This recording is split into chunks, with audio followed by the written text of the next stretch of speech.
Hey guys, what's going on? This is Clay, and I'm back with another Black Ops gameplay. Playing some Demolition this time, and the only thing I have to say about this gameplay is that I actually had a lot of fun.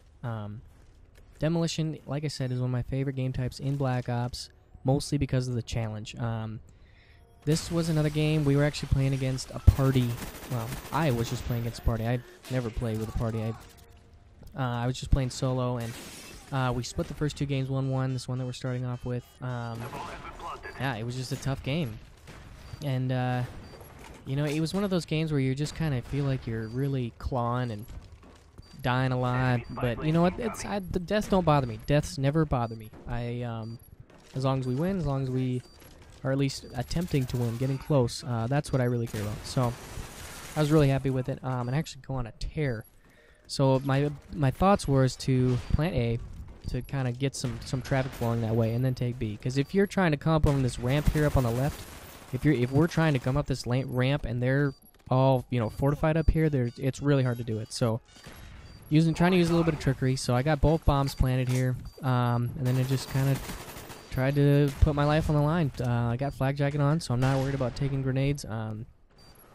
Yeah, like I said, this was really fun. But what I really wanted to talk about today was, everybody is thinking about looking forward to Modern Warfare 3. We're getting close. And one thing that I think I've heard a lot, which I like, I'm glad that I've heard this a lot, but I just kind of wanted to share some thoughts on, was balance. Pretty much, I get the gist that Modern Warfare 3 is going to be a balanced Modern Warfare 2, which, like, just with that statement, that's really obnoxious. And that's really, stupid. Because why didn't they just fix Modern Warfare 2? But that's completely another fact. That's an old crime. We're not going to bring that up again. People have complained about Modern Warfare 2 for years. So I will not do that this time.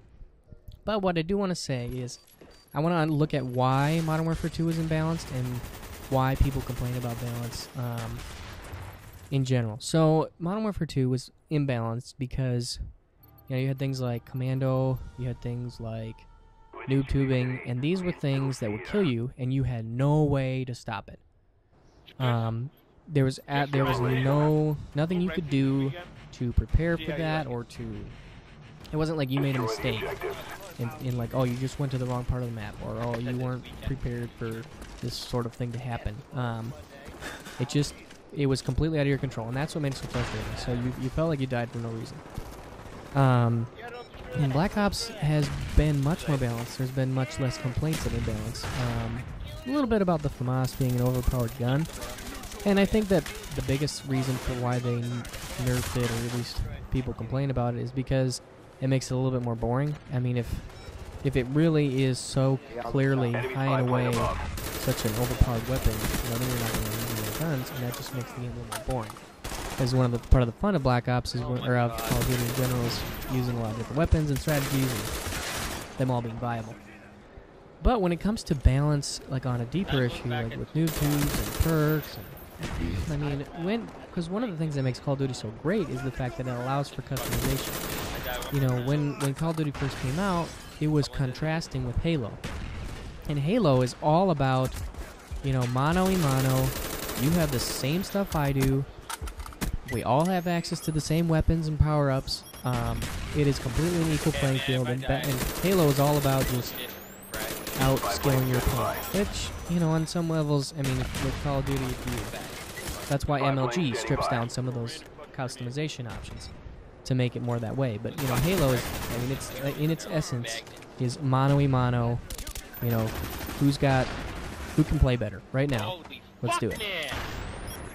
But that's why Call of Duty was cool, because you could allow for different play styles. In Halo you had, you could be more of a headshot, so you could go for beatdowns, you could use your grenades. There were different ways that you could adjust your play style, but you're a little more limited. Whereas Call of Duty, there is a huge wide range of different ways you can go. I think about Modern Warfare 2, and you could rush, you could tango saga. Grab commando knife, you could quick scope, you could play standard rifles, you could do SMGs and be a little more rush oriented. There were just, even the riot shield, there were tons of different ways to play the game. And that's cool. That's exciting. It's fun. It's, you know, you feel like you're inventive, like you're doing something new and different and cool. However, you know, the thing that I think that Call of Duty has not done and that they could do a little bit better is to have all these things work together a little more cohesively. Because sometimes I get the feeling that when they come up with perks, they're just kind of thinking like, oh, what would be kind of a cool thing to do? And like, oh, something like greater explosive damage. Yeah, that'd be sweet. You know, you can use these grenade launchers. And you could stop campers. Or, you know, oh, you can hack from the UAV and you can be really sneaky. You know, like, they just kind of think of cool ways you can play the game. But they don't really think about how the perks work together, which would be something that I would like to see a little more. So, in my biggest, I guess, motivation or aha moment was I've been playing a ton of StarCraft 2 lately, and it's a real-time strategy game. Probably one of the coolest things in the world, just as far as like the community and the MLG presence and the esports reality in Korea. I mean, it just is amazing. So if you guys have never heard of that, go check it out. But so one thing that StarCraft has a ton of debate about, and like there are patches, like, oh my gosh, there are just tons and tons of patches, and like one reason why the original StarCraft was and is still present, you know, after 14 years. You know, can you imagine playing the same Call of Duty game for 14 years? But anyways, the reason why it's so effective is because there is amazing balance, and they're always trying to seek better balance. And they have what they refer to as hard counters. So every unit in the game has a strength and a weakness. You know, so if you just mass one single type of units, if your opponent sees what you have doing, they can just, you know, quick whip up, you know, a relatively moderate amount of what the hard counter to your unit, and they will crush you. You know, absolutely, you don't even have a chance. So that's where, you know, scouting comes in. You have to figure out what your opponent's doing, and there's kind of like a chess match there about, okay, well, if they're doing this, then I need to do this, and I'm gonna do this, but I also want to make sure that they don't quite find out in time. And you know, the whole point of that balancing process is that, you know, sure, like something might be strong, but there is a choice you can make to effectively counteract that. You know, so consider something like in Modern Warfare 2, noob tubing. Hugely imbalanced, really frustrating. Well, that was mostly because there was really no effective counter. Blast Shield existed, but it was a really limiting perk with it like obscured your vision and made everything really weird, and it was stupid. It was a stupid perk, and it was really ineffective. So you know, running danger close in a noob tube on your gun, that had very little negative impact. You know, like when you put a noob tube on your gun, it's not like running around with a China Lake where you're really slow and it's really bulky and it takes a long time to aim. I mean, noob tubes are really quick. You run fast.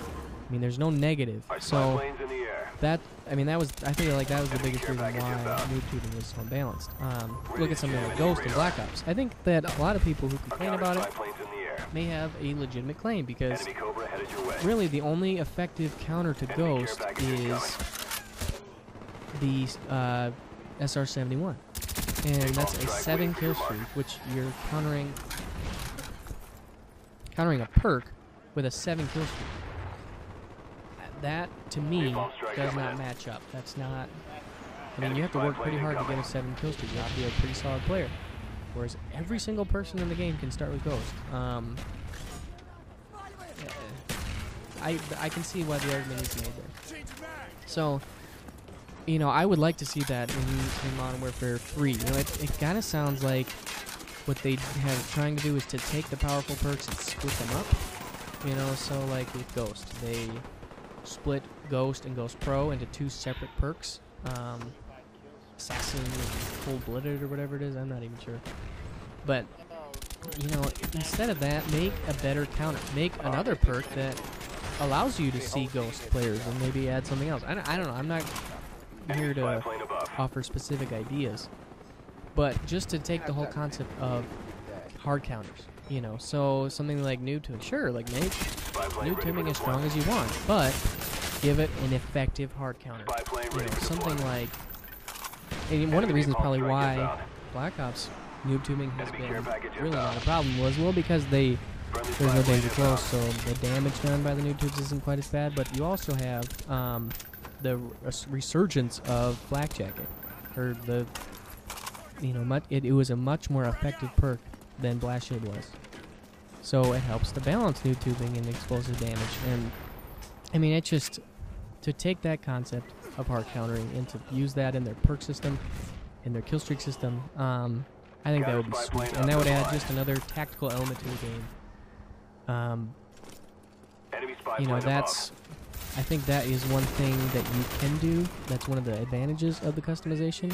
You know, but to use that not just as like, oh, this is like a sweet way to play, but to use it as like a really, truly like a tactical advantage that, you know, if you're in a map where you see guys using a lot of explosive stuff, you can switch to your counter class and just crush it. Whereas on the other hand, like if you're playing a map and there are a lot of ghost guys, then maybe there's a really effective and even counter to ghost.